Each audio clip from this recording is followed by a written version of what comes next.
Afternoon to all of you. Today I would like to address you on one of the most important case laws decided by the Honorable Supreme Court. The name of the case law is Keshwanand Bharati. The judgment was pronounced on 24th of April 1973, the date exactly on which the greatest player of the world Sachin Tendulkar has born. However, it is only coincidence. Just as a memory, I am sharing this because the date is exactly matches. I do have interest in the cricket as well as law, therefore I have connected this too.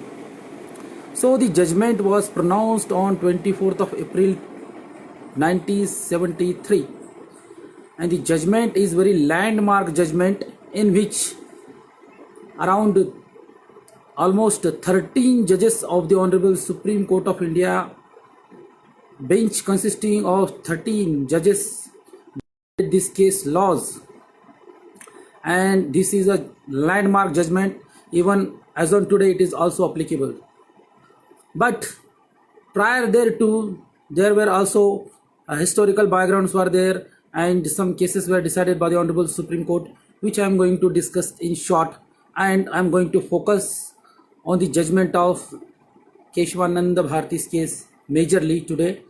And because the theory of doctrine of basic structure or basic feature has been introduced by the Honorable Supreme Court in this judgment of Keshwanand Bharati's versus State of Kerala. So I'm going into the history of the case. First of all, a case called Shankari Prasad was decided by the Honorable Supreme Court of India, wherein the zamindari means certain rights in respect of the lands were violated, and the amendments were carried out by the Parliament, and by amendment the Parliament has introduced Article 31A and 32 of the Constitution of India. After insertion of the same, the right to have property, that was fundamental right, thereafter it becomes the legal right only.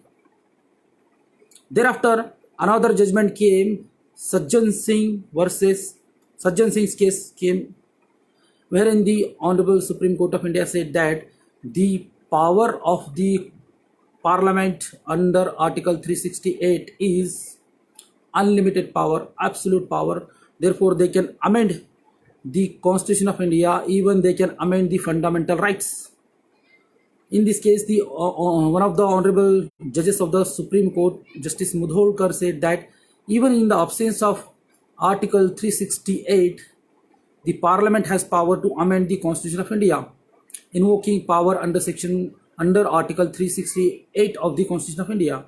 Therefore, in Sajjan Singh's case, the Honorable Supreme Court said that the Parliament has got right to amend the fundamental rights also.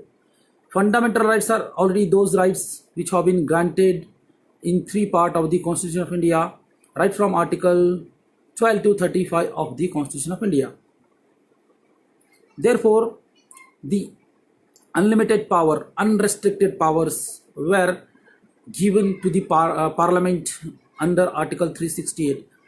By using the same, they could even amend the fundamental rights like equality before law, right to speech and expression, right to religion, etc. All the rights which are coming within Part 3rd, which are considered to be a most important part of the Constitution of India. Therefore, the Honorable Supreme Court in Sajjan Singh's case said that the Parliament has unlimited, unrestricted powers to even amend the fundamental rights of the Constitution of India. Thereafter, the judgment of Golaknath came to be passed by the Honorable Supreme Court, and in that case, first time the Honorable Supreme Court of India said that the amending power of the parliamentarian under Article 368 are not unlimited, are not absolute, but these are with some restrictions. Therefore, the judicial review of the amendment can be done. because the amendment done by the Parliament is a law as defined in Article 13 of the Constitution of India. Therefore, even if the parliaments have right to amend the Constitution of India, but their amendment so done will be subject to judicial review. We know that the Honorable Supreme Court or Honorable High Court of India have got the right to do a judicial review of the legislation or amendment of the Constitution of India. And under that judicial review, the Honorable Supreme Court or High Court can decide the constitutionality, validity of a particular act or of the amendment so carried out by the Parliament. Therefore, in the case of Golaknath case, this was the first time the Honorable Supreme Court of India said that the powers of the parliaments are not unlimited, unrestricted and absolute, but these are with restrictions, these are with subject to judicial review. And even if the amendment is done, then judiciary can judicially review or can minutely examine the validity, constitutionality of such an amendment, because the word law is defined in Article 13, and therefore the amendment so carried out by the Constitution of India will form or come within the four corner of the definition of the law as used in Article 13. Thereafter, the Parliament felt something different, because the judiciary said that the amending powers are subject to the judicial review. Therefore, once again there was a tussle going on between the judiciary and the Parliament. Then what the Parliament has done, the Parliament has passed 24th of amendment, whereby the Parliament under that amendment amended two articles of the Constitution of India. One is Article 13 and another is Article 368. And in 13 they have put a clause 4, Article 13 clause 4, and said that nothing herein will be applicable to the Article 368, that is amendment to the Constitution of India. And in Article 368 they have also put amendment under clause 3, saying that nothing herein will affect or applicable to Article 13. It means they said that even if they carry out the amendment to the Constitution of India, but the amendment will not be subject to judicial review. Therefore, they have cut down the powers of the judiciary, and they said that the Parliament is great because judiciary cannot review their amendment done by them, and these amendments are not subject to judicial review. Therefore, heavily on Honorable Supreme Court came on. Thereafter, the judgment of Keshwananda Bharati's versus State of Kerala came into picture, wherein the Honorable Supreme Court of India said that the Parliament under Article 368 of the Constitution of India can amend the constitutional right, even fundamental rights can be amended. However, the basic structure or basic feature of the Constitution of India cannot be taken away or cannot be destroyed or cannot be emasculated.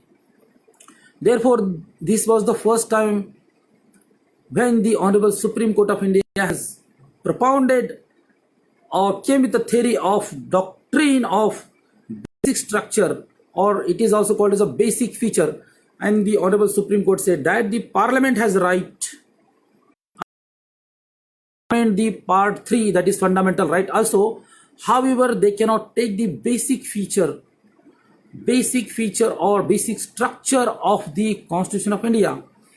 Now it is very difficult to define the term what could be a basic structure, and even by definition that cannot be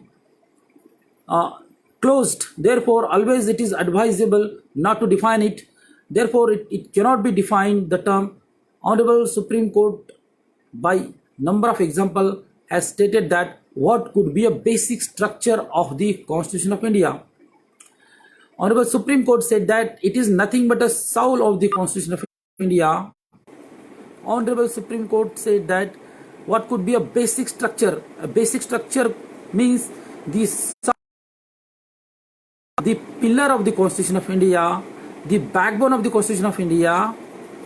Therefore, removing such a feature or basic feature from the Constitution of India will render the Constitution of India useless.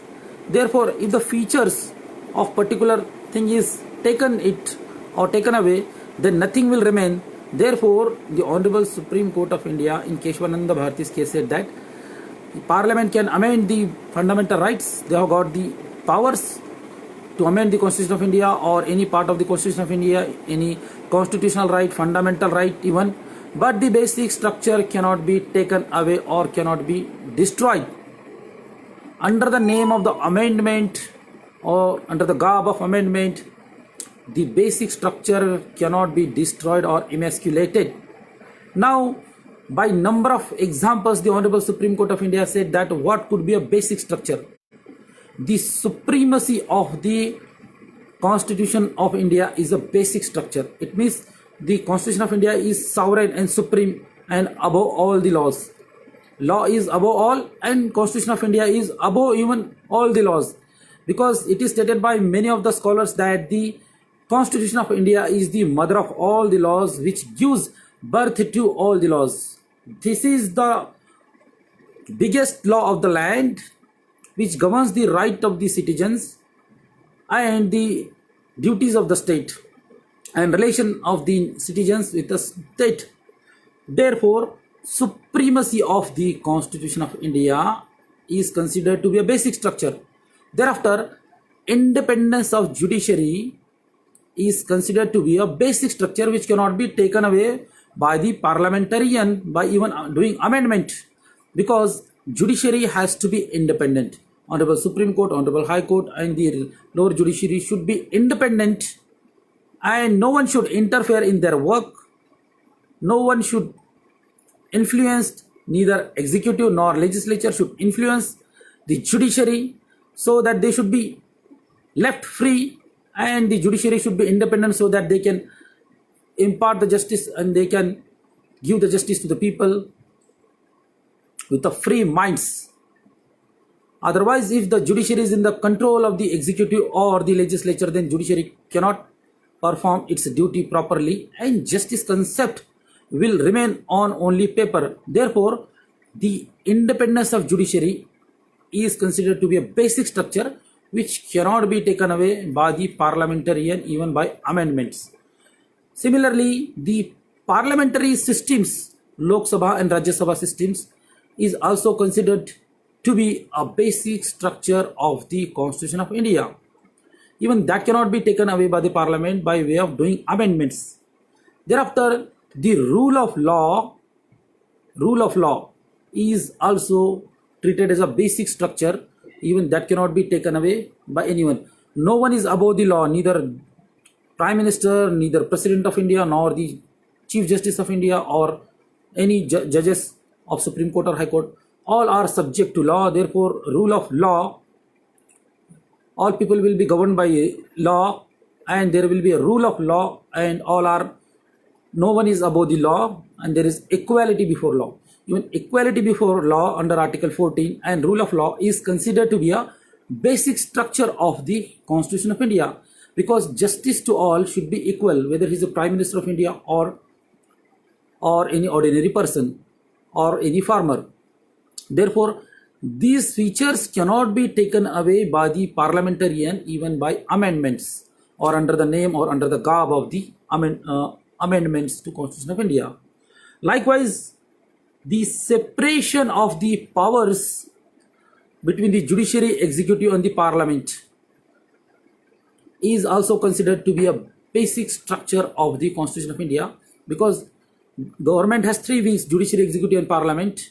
Judiciary can interpret the laws, legislature can make the law, parliament can make the law or do the constitution amendment to the constitution. Judiciary can interpret the laws and can do a judicial review of the law passed by the parliamentarian or state legislature, etc. And the executive can implement the laws or enforce the laws. Therefore, these are the separation of powers and no one is allowed to interfere in the work of each other. Therefore, this power distribution of the powers or separation of the power is also a basic structure which cannot be taken away by the parliament even by doing amendment to the Constitution of India. Likewise, secularism under the Constitution of India and the preamble of the Constitution of India is also considered. Secularism under the Constitution of India and the preamble of the Constitution of India is also considered to be a basic structure which cannot be taken away. And equality before law, as I said, Article 14, and the right of religion as provided to every citizen of India under Article 25, that every citizen of India has the right to practice, propagate and follow religion of his choice. Therefore, this is a basic right. All these are the examples which I have given here are of the basic structure or basic features which are the soul of the Constitution of India, and therefore this legislature or the parliaments are not allowed to take it away under the name of amendment to the Constitution of India. Therefore, now what is the right now position is that in this case of Keshavananda Bharati's, the Honorable Supreme Court has said that the parliamentarian have right or power to amend the Constitution of India. Even they can amend the fundamental right, but the basic structure cannot be taken away. And what could be basic structure has already been explained, and that is meaning of the same has been explained by the Honorable Supreme Court, which I also explained before you.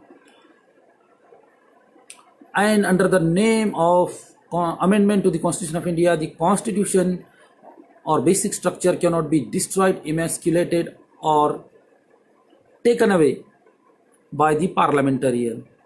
Therefore, now this case explains that neither the judiciary is superior nor the parliamentarians are superior. However, the Constitution of India, under which these three are, is supreme and sovereign. Thereafter, this is the landmark judgment, and thereafter this judgment was delivered by the 13 judges of the Honorable Supreme Court of India, and the ratio was 7:6. 7 judges were in favor of the judgment and 6 were opposed to this. And total final argument of this case was going on for 68 days continuously. And Nani Palkhiwala was the senior most advocate who argued this case, assisted by the Fali Nariman sir and the Soli Sorabji. Finally, this is the landmark judgment. Now this judgment has not been overruled. It is still applicable. Landmark judgment, and this is the only judgment in which maximum judges of the Honorable Supreme Court were sitting in a bench, judges.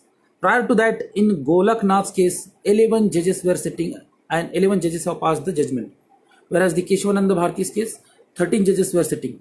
Now, Article 13 and 368 are also related with this, as I have already discussed from my speech. You must have understood. There are some concepts under Article 13 which I would like to mention here specifically.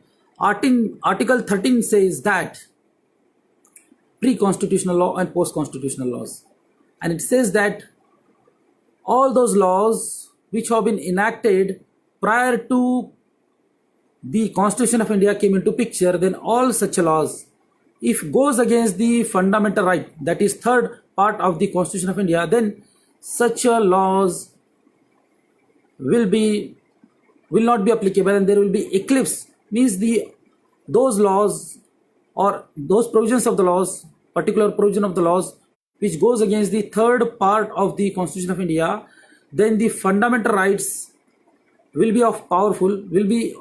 powerful, and the earlier laws or section of the laws which were going against the third part of the Constitution of India, then those earlier laws enacted before the Constitution of India will be overshadowed by the fundamental rights. That is called a doctrine of eclipse. Means there will be eclipse to the particular section or law if entire law goes against the fundamental right. And this is in respect of the pre-constitutional laws. So the pre-constitutional laws or section of particular pre-constitutional law will be overshadowed by the fundamental rights so long as it goes against the fundamental right. If amendment is carried out to the pre-constitutional laws and that contrariness is removed, the particular section is removed, then that act will be applicable. Therefore, the pre-constitutional law will be overshadowed if it goes against the fundamental right. It will be overshadowed by the fundamental rights. Likewise, doctrine of severability is there. What it says, doctrine of severability says that if any section or any particular section of any statute or law goes against the fundamental rights, then that section will be declared as unconstitutional or void. That particular section will be declared as a void if it goes against the fundamental rights, that is third part of the Constitution of India, because fundamental rights are of supreme value. Therefore, if possible, that particular section will be severed if possible. Otherwise, if it is not possible to sever the particular section, then the entire law can be declared as a void or unconstitutional on the ground that it goes against the fundamental right. Now, Article 13, that in respect of the laws which have been enacted or future laws after the Constitution of India came into picture, it says that the state cannot make, means parliament or legislature cannot make such a law which abrages or takes away the fundamental rights of the citizens. Therefore, it is declared that state or legislature or parliament cannot make any such a laws which goes against or which abrages the fundamental right of the citizen. If they made, then that will be subject to judicial review, and that can also be declared as a void or unconstitutional by the judiciary under its judicial review. Whereas under Article 368,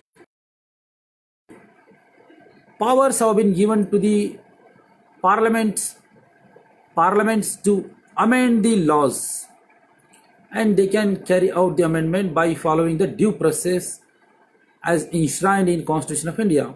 Therefore, today I have discussed these concepts related to the Keshwanand Bharati's case versus State of Kerala, and this judgment is very important judgment, and there were clashes between the judiciary and the parliament, and Article 368 versus Article 13. Finally, the law is settled in the Keshwanand Bharati's case. One rate here that the Keshwanand Bharati's case is a landmark judgment wherein the powers of the parliaments were cut, and it is declared by the Honorable Supreme Court that the Parliament, though have right to amend the Constitution of India, though they have right to amend the fundamental rights, however, the basic structure of the Constitution of India or basic feature of the Constitution of India cannot be taken away under the name or garb of the amendments. Therefore, the rights of the parliamentarians are not absolute or not unrestricted. Indeed, it is restricted and subject to judicial review, and the parliaments have no right to take away or abridges the basic structure of the Constitution of India. Because why? If they are allowed to do that, then they will destroy the entire Constitution of India, they will emasculate the entire Constitution of India, they will change the entire feature of the Constitution of India. In that case, the Constitution of India will not remain Constitution of India. Therefore, such a judgment was very necessary and it was needed. Thanks all friends for hearing to me, Advocate Shahid Ali Ansari.